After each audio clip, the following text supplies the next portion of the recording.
Hi, everybody. This is Craig, and welcome back to my channel. And today, I get to talk about something that I've been waiting to talk about for a long time, and I'm very excited to talk about, and that is veterans. We're going to talk about from uniform to corporate, leveraging your military and federal experience.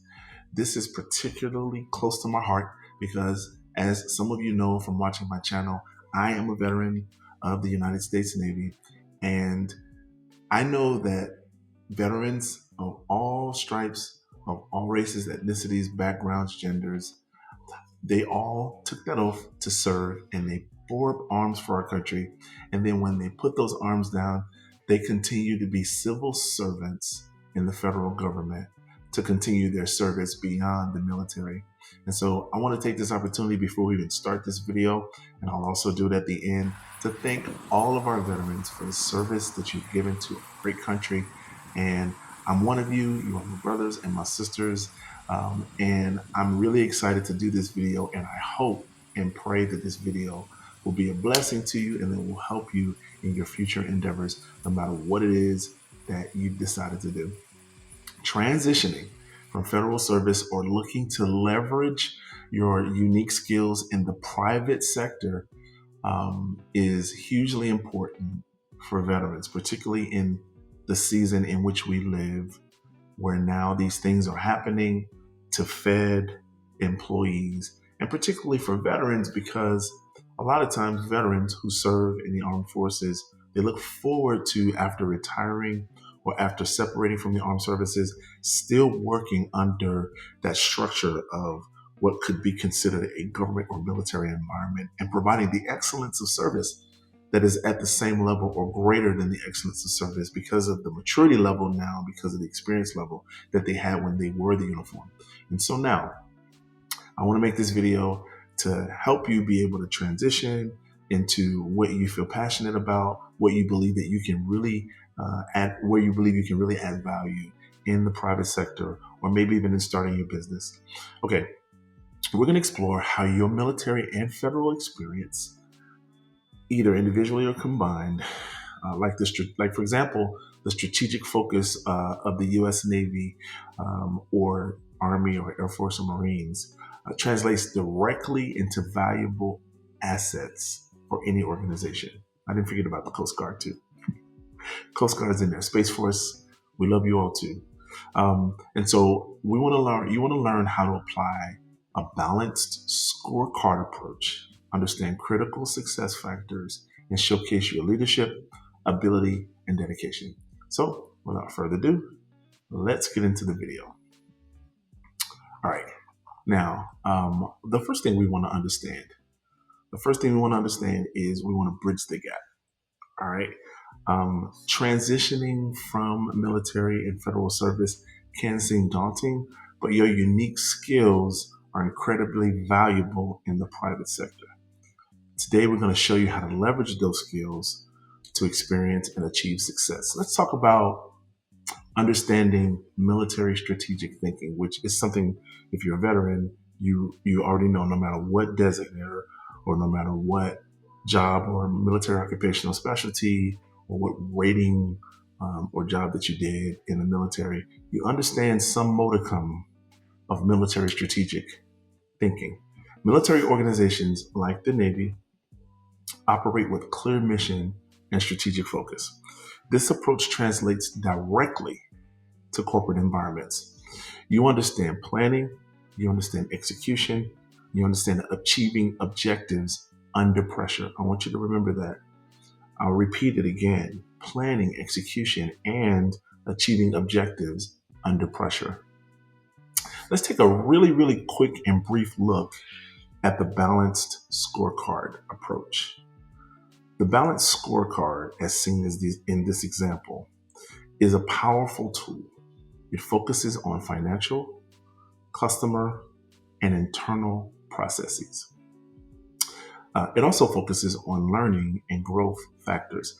As a veteran, you probably more than all people understand how to measure and improve performance across all of these specific areas. Do you remember No matter whether you were in the Navy, Coast Guard, Marines, Air Force, Army, do you remember when you had to assess a unit or assess a squadron or assess a squad or command right when you stepped on board? If you have been in any leadership position, or even if you were not in a leadership position, let's say you were a junior enlisted individual, anytime you stepped into a place, they would always tell you the same thing. You are a leader, no matter if you're just leading yourself. And more so, if you are in charge of a work center or a squad, you are always doing an assessment of how that work center or squad is functioning. And depending on where you are in life as you're in the military, you're applying your own experience, you're applying your previous duty stations or your previous commands to how that particular command is doing things.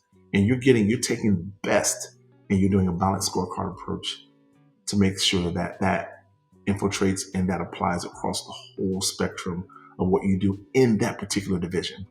Okay. So you know how this is done. You've actually done it. You just may not have been able to put a name to it. But what you were doing is you were measuring performance across all of the areas of your specific department, division, work center, battalion, regiment, you name it. This is what you were doing. Now, there's some critical success factors with leadership and adaptability. Leadership, as I mentioned earlier, is a cornerstone of military success and a cornerstone of military service. You have led teams, you've made critical decisions, and you've inspired other people. Adaptability is another key strength. I know we used to say in the Marine Corps, adapt and overcome. Now, we used to joke about that all the time, but what we really mean is there are going to be so many obstacles thrown at you whenever you go on a mission, or whenever you take on a new task, or whenever you're given a command to conquer or attack something, or when you're given a command to secure something, or when you're given a command to make something more efficient, or to make something line up with a specific directive. You are always gonna think about adapting to whatever that environment is so that you can be more efficient in that environment. Adaptability is a key strength, and you have operated in dynamic environments. I want you to remember this. You've operated in a dynamic environments and you can quickly adjust to changing circumstances. This is something that employers always want to see, particularly within the areas of leadership, flexibility, and adaptability. Now, sometimes you've got to translate your military skills into civilian terms.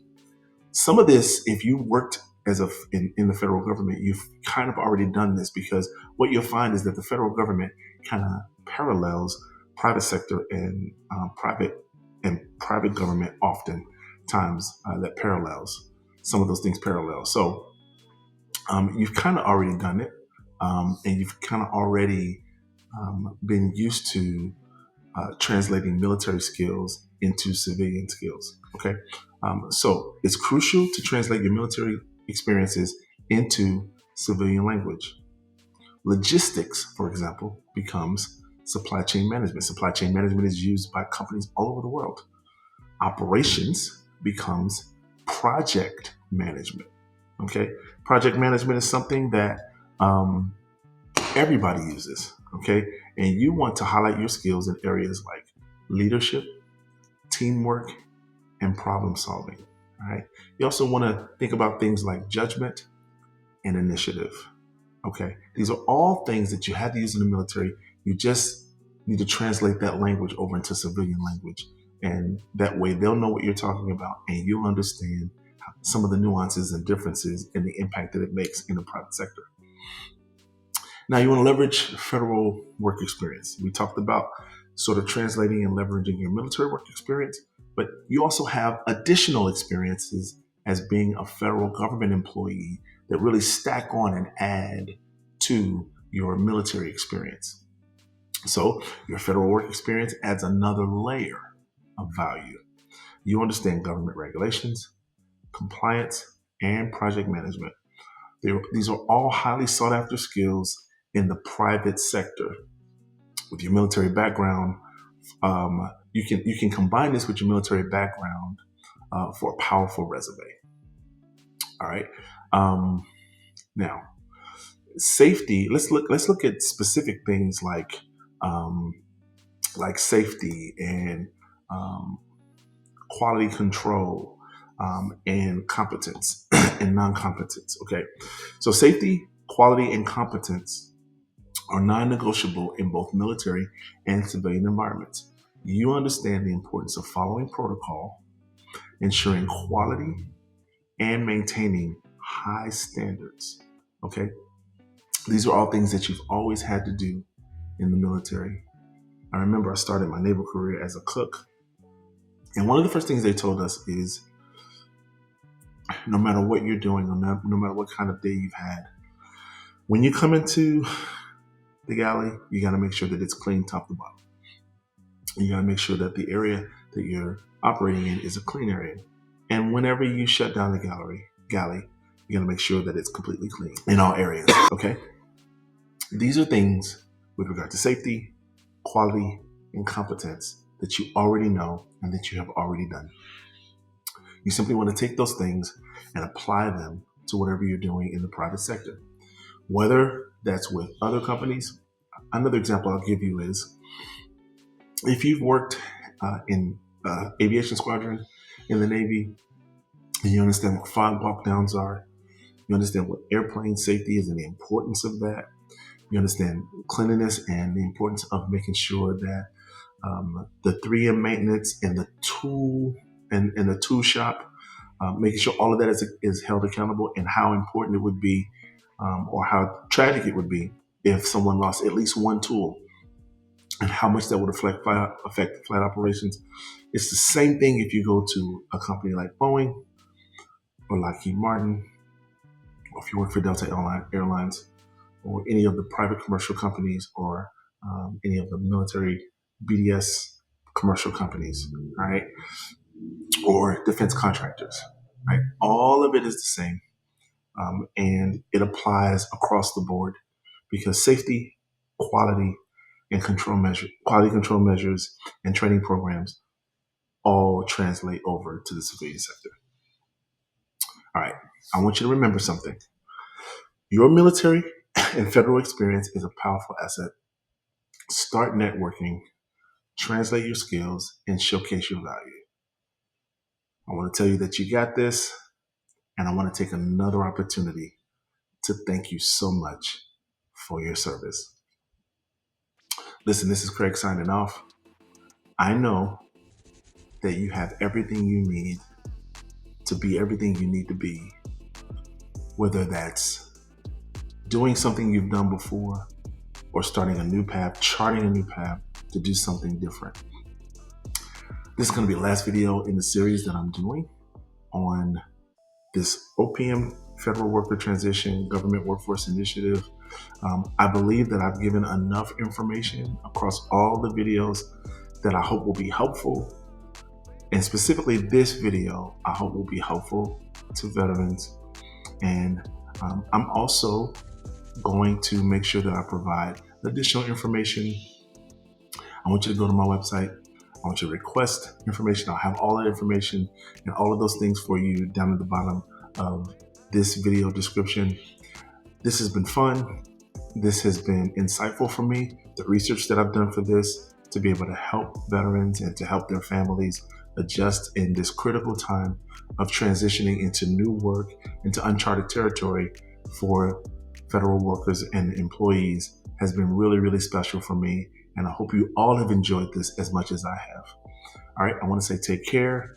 Look out for more content about what this channel is really about, which is mental health and strategies and dealing with depression and dealing with anxiety and dealing with a whole range of mental health concerns. I'm excited to get to that, but I was also excited to provide this information for you. Thank you so much for those who are watching my channel. If you like this video, if you think this video will be helpful to somebody else, please share it. Drop some comments below and questions if you have them, and I'll be happy to answer them to the best of my ability. And as always, live royally and live well. Take care, and I'll see you in the next one.